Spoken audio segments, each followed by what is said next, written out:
Salut les devins, c'est Saikyo. Nous avons de tout nouveaux spoilers concernant le film Dragon Ball Super Broly. Je peux vous dire que ce sont de gros spoilers les devins, vraiment. Le site officiel de Dragon Ball nous a livré une fois de plus une interview, et cette fois-ci c'est l'interview du superviseur de l'animation du film Dragon Ball Super Broly, Monsieur Shintani. Je pense que vous en avez beaucoup entendu parler. Ce mec-là, à la base, il était beaucoup connu du côté de One Piece, et maintenant, voilà, il travaille sur du Dragon Ball, c'est la animation, dans tous les cas, les deux. Et nous avons aussi de nouvelles images, parce que ce gars-là, superviseur de l'animation, est aussi au chara design du film, donc le design des personnages en français, et il nous a livré de nouveaux visuels. Il en a remontré des anciens, mais aussi de nouveaux, concernant Broly, etc. Et vous allez voir que potentiellement, et j'insiste sur le mot potentiellement, la fin du film Dragon Ball Super Broly nous est révélée. Je vais remercier également, et je vous mets bien sûr tous les liens en description de mes sources, le site officiel donc Dragon Ball, Herms98 sur Twitter pour la traduction en anglais, et dragonballsuper-france.fr pour la traduction en français. Donc, on commence directement à taper dans le dur et on a ce visuel-là. Ces deux visuels devraient vous parler. Un qui est très ancien avec Gohan qui était enfant, qui tenait un bâton qui ressemblait beaucoup au bâton magique, et un autre, à gauche, beaucoup plus récent, c'est celui de Goku dans le film Dragon Ball Super Broly, un visuel fait par Shintani. Et justement, on nous dit que il semble que ce soit l'idée de la femme de Shintani de demander à ce que Goku tienne le Nyoibo, le bâton magique, en s'inspirant de la même pose que Gohan sur l'illustration du chapitre 207 de Dragon Ball. Donc, on n'a pas la confirmation de si le Nyoibo va servir vraiment à quelque chose dans l'intrigue, dans l'histoire, voire même si Goku l'utilisera dans le film. Il se peut que ça soit juste un visuel promotionnel et rien de plus, pour faire joli, pour faire fanservice. Peut-être que Goku va l'utiliser juste 2 minutes, même pas dans le film, histoire de rigoler et de justifier le fait qu'il était sur la fiche promo, mais pas plus. En tout cas, ça n'est pas dit, mais on sait que déjà il y a une valeur sentimentale par rapport à Shintani et sa femme, etc. Ensuite, on nous dit Shintani a dessiné cette affiche aux alentours de février 2017. Vous vous rendez compte les devins ? On est en août 2018 au moment où je fais cette vidéo-là. Cette affiche existe depuis février 2017. Puis, il a remis ses chara design en octobre. Toriyama n'a apporté aucune correction au Goku de Shintani. Il l'a validé comme ça, cash, mais était étonnamment pointilleux en ce qui concerne les personnages féminins. Étant donné que le style de Toriyama varie d'une époque à l'autre, et ça je vous en ai parlé très souvent les devins, son style à Toriyama a énormément changé, il était alors difficile pour Shintani de savoir lequel imiter. Shintani aime personnellement la touche de Minoru Maeda et espère pouvoir intégrer cette nuance dans son travail. Pour information les devins, Minoru Maeda, il est très connu comme chara designer justement dans Dragon Ball, et il a beaucoup travaillé sur la licence jusqu'à l'arc Cell en gros. Mais si vous voulez mon avis les devins, quand je vois ce visuel de Goku, je trouve que Shintani s'inspire du style un petit peu de la patte graphique de l'époque, donc de Maeda, etc., tout en apportant la physionomie des corps que Toriyama fait depuis les années 2010 et quelques, tu vois, depuis Jaco, le patrouilleur machin, même depuis un petit peu avant avec les Neko Majin, etc., son style à Toriyama avait déjà changé avec des visages qui font un petit peu plus genoux, etc. Il y a un petit peu un mix des deux, et c'est pour ça, je pense qu'on sent dans le style de Shintani qu'il y a un petit peu de l'ancien et du nouveau, et c'est pas plus mal. Ça concilie un petit peu tous les styles. Ensuite, on nous dit, comme il n'était pas habitué à dessiner du Dragon Ball, Shintani a également étudié les designs de Yamamuro et a également regardé les anciens films. Donc c'est pour ça que je répète très souvent que même si le style de Yamamuro est devenu de plus en plus médiocre au fil de Dragon Ball Super, ce n'est pas pour cela qu'il faut l'enterrer vivant. Je vois beaucoup de bashing sur les réseaux sociaux, etc. Yamamuro a fait énormément pour Dragon Ball, en particulier Dragon Ball Z, mais aussi voilà les films, les Dragon Ball Heroes. Il a fait énormément de choses, il a fait de belles choses dans DBS, et j'ose le dire, il a pas fait que du moche. Donc d'accord, Yamamuro a fait du mauvais sur la fin de DBS, etc., sur la fin de sa carrière, on va dire, mais il a fait beaucoup plus de bon dans la balance que de mauvais. Et moi je n'oublie pas d'où les gens viennent, ce qu'ils ont fait, même s'ils se sont ratés une fois, c'est pas pour ça que je leur tape sur la tête. Et la preuve, Shintani, que tout le monde est en train d'aduler sur les réseaux sociaux, s'inspire de Yamamuro, c'est pour vous dire les devins. Donc ensuite, en apprenant que le film parlait de Broly, Shintani se sentait nostalgique, mais ressentait aussi la pression due aux attentes des fans.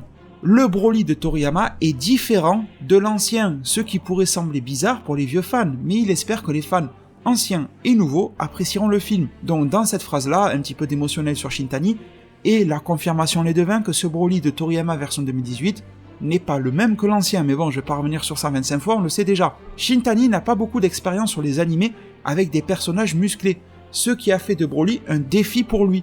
De plus, il a essayé de rester fidèle au design actuel et plus maigre de Toriyama, donnant un Broly à la fois mince et musclé.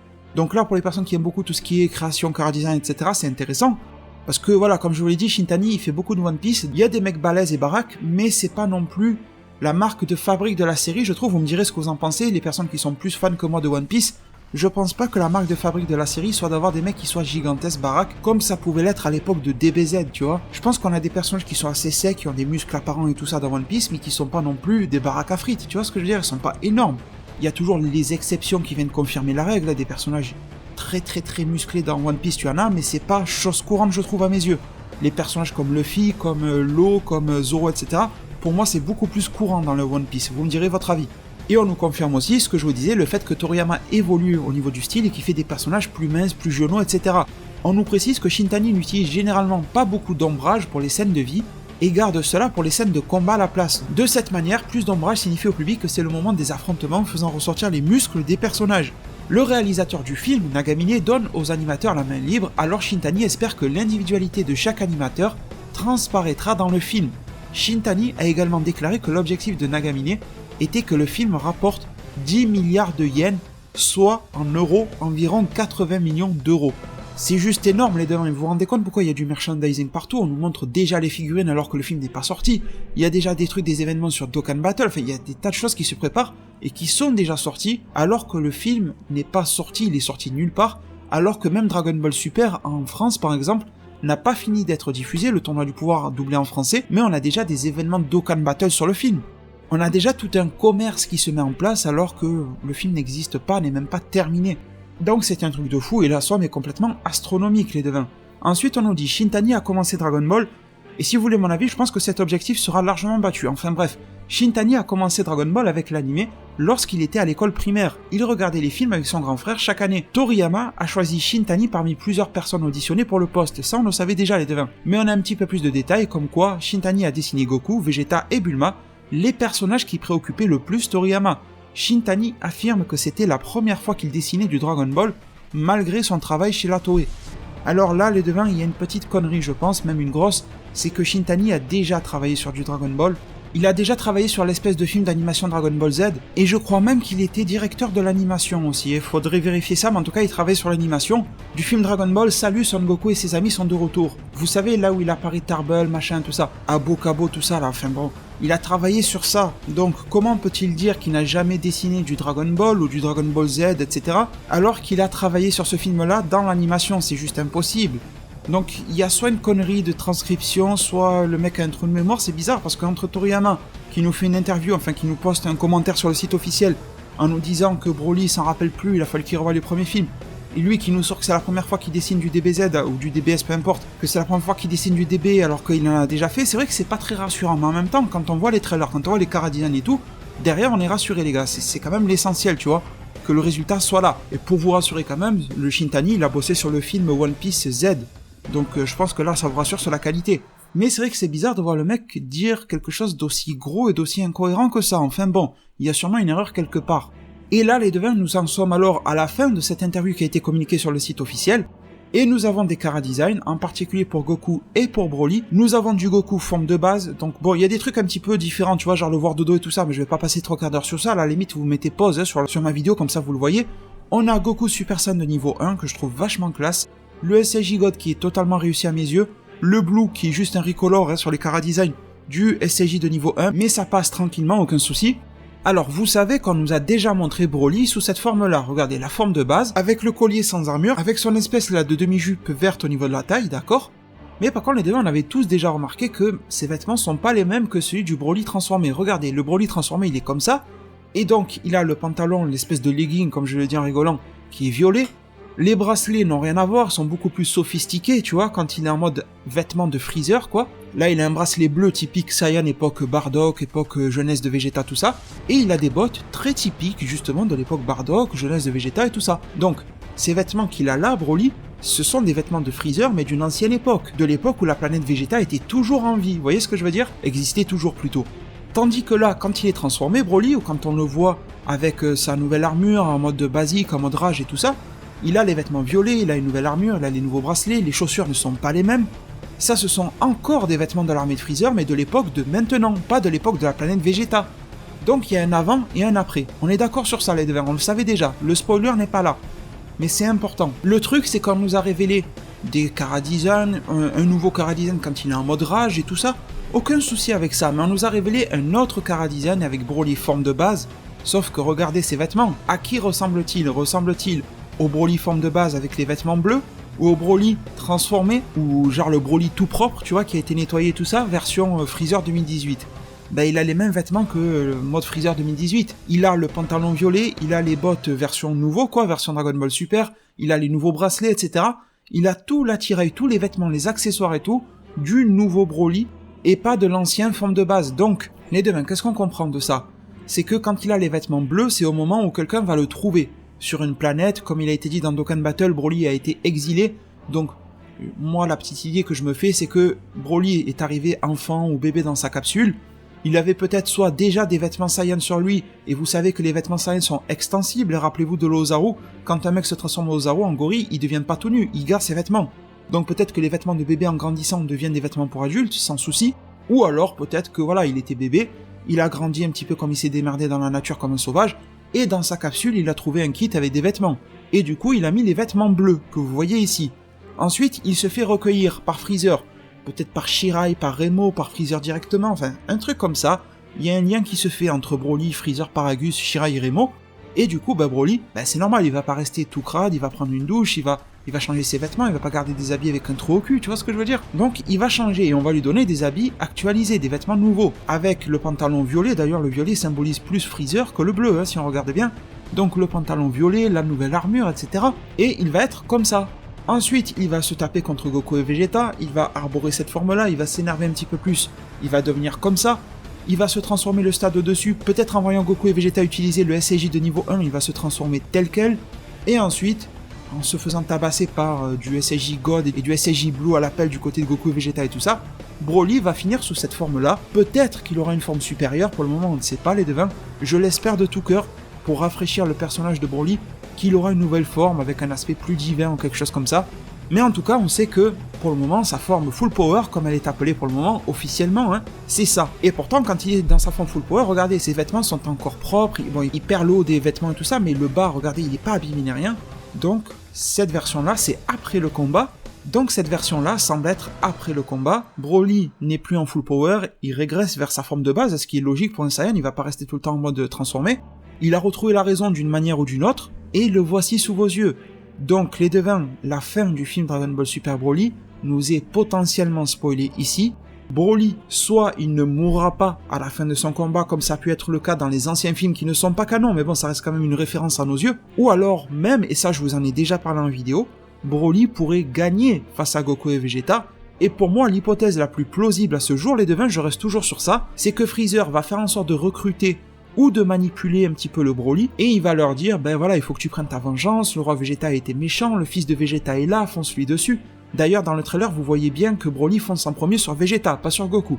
Un petit peu comme s'il y avait une revanche à prendre. Donc ensuite il va sûrement se tabasser Vegeta, Goku est là donc il va pas laisser faire, donc il va se taper contre Goku malheureusement. Ça va aller très très loin jusqu'à ce que d'une manière ou d'une autre, Paragus ou Broly, un des deux, va apprendre que le grand méchant de l'histoire c'est Freezer qui les a manipulés, qu'il a détruit la planète Vegeta. Peut-être même que Freezer a manigancé quelque chose par rapport à l'exil de Broly quand il était petit, on aura un flashback sur ça, dans le sens où les Saiyans faisaient des rapports à Freezer. Peut-être qu'un rapport a été envoyé à Freezer en lui disant on a un Saiyan qui est surpuissant, il se transforme, etc. Freezer va se dire mais putain mais c'est un descendant du Super Saiyan de la légende, tuez-le. Et peut-être que le roi Vegeta va avoir un petit peu de peine, il va l'envoyer à Broly en exil sur une planète et va faire croire à Freezer qu'il a tué Broly. Tu vois un petit peu, il va jouer le double jeu le roi Vegeta parce que ça reste quand même son sang, sa patrie, tu vois Broly, donc il va pas forcément vouloir le tuer comme dans le premier film.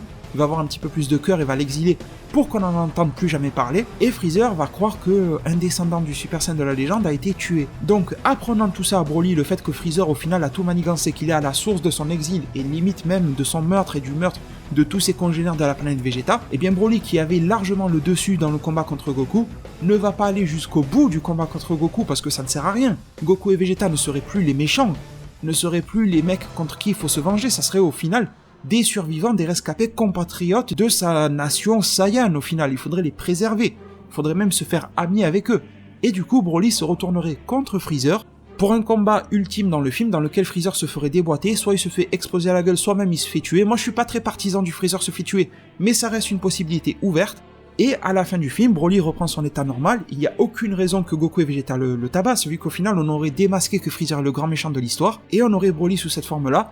Soit avec Paragus, il se casse, et peut-être qu'on en entendrait parler un petit peu plus tard, parce qu'ils vont partir à la conquête des Dragon Ball ou des Super Dragon Ball, peut-être que la fin du film serait d'invoquer Super Shenron pour ramener la planète Vegeta dans l'univers 7 pour que Broly et Paragus puissent retourner y vivre. En ramenant les anciens Saiyans, je ne suis pas sûr les devins, mais au moins ramener la planète, le lieu de vie, ou un délire comme ça. Tu sais, Dragon Ball c'est souvent comme ça, ramener ce qui a été détruit, tu vois, ramener ce qui a été tué, c'est souvent comme ça la finalité de Dragon Ball, on le sait, vous l'avez vu dans le tournoi du pouvoir. Donc ce visuel-là me laisse penser que la fin du film, Broly ne meurt pas, voire même gagne. Broly serait supérieur en termes de pouvoir, ce qui nous serait une bonne piste sur le retour de l'anime Dragon Ball Super en 2019. Je vous avais fait une vidéo avec tous les indices prouvant que Dragon Ball Super en animé reviendrait en juillet 2019. Et donc, Broly serait la nouvelle échelle, la nouvelle étape de puissance à atteindre pour Goku et Vegeta, sans qu'il soit un ennemi. En fait, tout comme Beerus l'a été au début. Beerus a été une étape à franchir, et Beerus n'est pas une étape encore qui est franchie par tout le monde. Vegeta en est loin, etc. Pour Goku, il y a des bas, mais Vegeta, on sait qu'il n'y est pas au niveau de Beerus. Eh bien, Broly deviendrait ce niveau-là à atteindre la nouvelle référence. Encore une étape nous rapprochant à très petits pas, vraiment très petits pas, vers le niveau des anges, qui mettra un temps fou à être atteint, celui-ci. Donc on pourra avoir ça, ou un Broly carrément qui rejoint la Z-Team. Mais bon, je préférerais un Broly qui graviterait autour de la Z-Team, tu vois, genre ils partent dans l'espace avec Paragus, on se serre la main, on est tous amis, sans qu'il reste sur Terre, tu vois, parce que s'il reste sur Terre, d'accord, c'est commercial, Broly serait réexploité et réutilisé et pompé jusqu'à la moelle commercialement, mais scénaristiquement parlant, je sais pas ce qu'on peut en faire de Broly tout le temps, constamment dans la Team Z. Je préférerais qu'il soit un petit peu loin, et quand on en a besoin de temps en temps, il rapplique, un petit peu comme Jiren et les Pride Troopers. Jiren il est pas tout le temps avec eux, Jiren il fait un petit peu sa vie, ben j'aimerais que Broly soit un petit peu le Jiren de l'univers 7, il fait un petit peu sa vie avec Paragus, à rechercher je sais pas quoi pour les Saiyans, tu vois. Et pourquoi les devins, je vais conclure ma vidéo sur ça, est-ce que je dis que potentiellement le film, et c'est la fin du film pardon, est spoilé avec ce visuel là, parce qu'il faut pas non plus se chauffer à 100% la tête, il y a rien de confirmé de 1, et de 2, ça peut être un visuel qui représente autre chose pour brouiller les pistes, vous savez qu'ils sont forts pour faire ça. Je vais vous donner quelque chose de très simple. Broly se fait recueillir alors qu'il a les vêtements bleus, Freezer lui donne les vêtements violets, etc. Il prend une douche, il devient propre et tout, et Broly ferait pourquoi pas un combat d'entraînement face à Freezer. Freezer sentirait que Broly a un potentiel énorme, mais constaterait que Broly n'a pas les moyens de se transformer, lui dirait « Attends, tu es si fort mais tu ne sais pas te transformer, viens là, je vais t'entraîner, comme ça moi aussi ça m'entraîne, tu vois, Freezer ça l'entraîne un petit peu, et je vais t'aider à te transformer, comme ça tu vas devenir une arme parfaite pour moi. » Ils font l'entraînement, ils se battent, Broly il finit par se transformer, Freezer il est vraiment choqué, mais il arrive quand même à calmer Broly, parce que Broly ne serait pas allé jusqu'au full power, peut-être juste en Super Saiyan de niveau 1, et Broly au final, après l'entraînement, les vêtements ont été pétés, il a des égratignures, tout ça, et ça serait juste une scène post-entraînement. On peut trouver des justifications autres que c'est à la fin du film et tout ça, mais bon, pour moi la plus plausible, c'est celle sur laquelle j'ai passé le plus de temps dans ma vidéo. Vous me direz vous en zone commentaire ce que vous en pensez. J'espère vraiment que vous êtes restés jusqu'au bout de cette vidéo là parce que c'était vachement important. Je vous en remercie, n'hésitez pas à faire un petit coucou en commentaire. Si vous êtes resté jusqu'à la fin, n'hésitez pas à dire aux gens que c'était important de rester jusqu'à la fin, parce que je les vois à les stats YouTube, il y en a beaucoup qui quittent au bout de 1 minute alors que la vidéo en fait 10, tu vois ce que je veux dire? Enfin bref, merci énormément du fond du cœur pour tout votre soutien, prenez tout super bien soin de votre futur, et à plus pour de prochains arts divinatoires.